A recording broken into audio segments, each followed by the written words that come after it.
Pagpasok ko dito, grabe ang kilabot ko.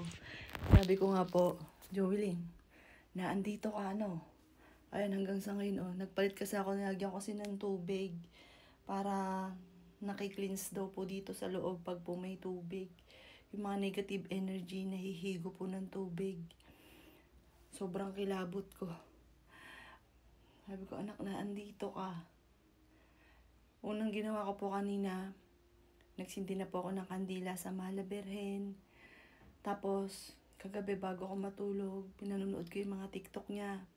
Wala pa po mga picture. Ito lang. Ito lang yung mga picture niya dyan. Yan, kami-kami, kaibigan niya. Ayan, family. Ito lang yung mas malilit na to. Ito lang yung nakalagay dati. Ako na naglagay ng lahat ng yan. Yan, para kahit saan, nakikita ko yung aking anak.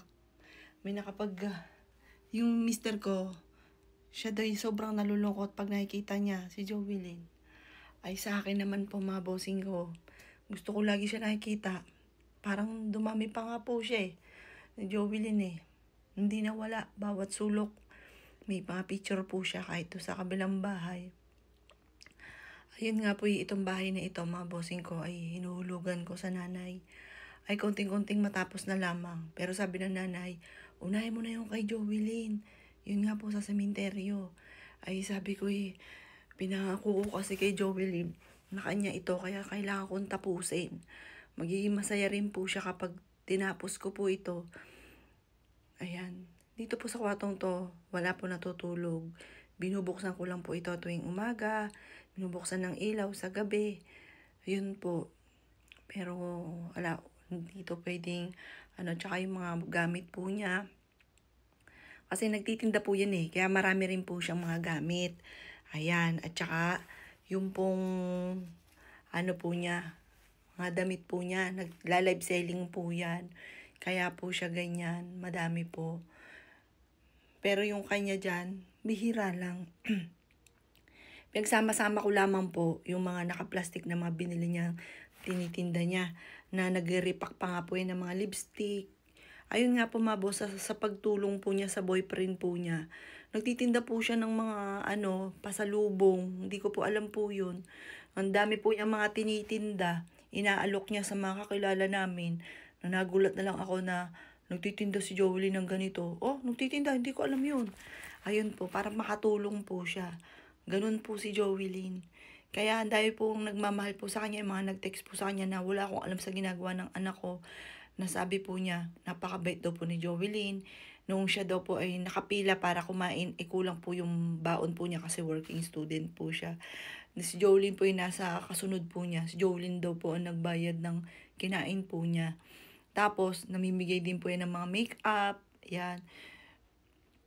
Pag po, halimbawa, meron kaming binili, tapos nakita niya yung tao, walang kakayang bumili, binibigyan po niya. Kaya noong siya po'y pumanaw, ang dami nagtitext po sa akin, na tita, o kaya nung ang dami pong pumunta, na si Joelyn daw po'y napakabait, kinikilabutan ako. Nung alam ko nandito si Joelyn. Yan po, mabait talaga si Joelyn, sobra lang magmahal. Sobra talaga siya sa jowa niya. Yun ang madalas ay pagtatalunan na yung sobra. Kasi nga po, kasi minsan, silosa po yan. Maganda yan, pero napakasilosa. Tapos pagka nagkakasakitan sila, kita ko may mga pasasya, syempre bilang nanay, ay hindi uubra sa akin yun. Anak ko nga, presesang presesa wala ka kilos-kilos nga po sabi niyan.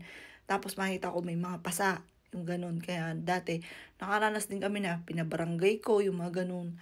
Tapos like ko sinasabi nga po sa kanya, anak, pag kami ng away sa iyo, sasabi mo kay mami, susugudin ko talaga sa school yan.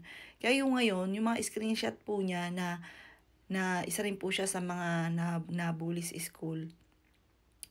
Na pinagtatawanan po siya. Ayun. Ayun nga po mga bossing ko. Ngayon ko lang nakita. Pero kung yun ay nakita ko nung siya ay nabubuhay, ay talagang hindi ko hahayaan. Kasi sumusugod po ako sa school.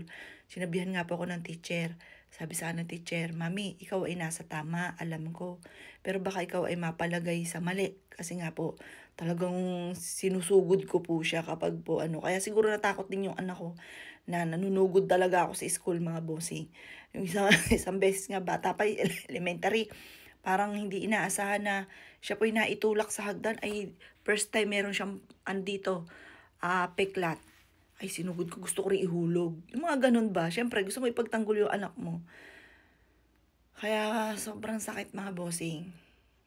Hindi ko inaasahan na magkakaganito yung aking anak. Sabi nga po ni Father, para daw po maging masaya, tanggapin na. Parang niisip ko, ano matatanggap? Siguro matatanggap ko kung babalik na si Jovelyn. Yung iba magagalit sa akin. Pero kasi hindi nila naunawaan, hindi pa nila naranasan. Pero pag naranasan ninyo, hindi ko alam kung kailan nyo siltang move on. Nakalimutan, kailangan maging masaya para maging masarili rin po siya sa langit. Di ko alam. No comment ako dyan. Kasi di ko alam kung paano. Nagiging masaya kami kasi pinipilit ko para sa anak ko. Kasi may isa pa akong anak. Nandiyan naman ni mister ko. Pero pag bigla ko siya naalala, wala na. Sobrang lungkot na mga bossing. Ayan, ngayon ay November 1. Kaarawan po niya ngayon mga boss.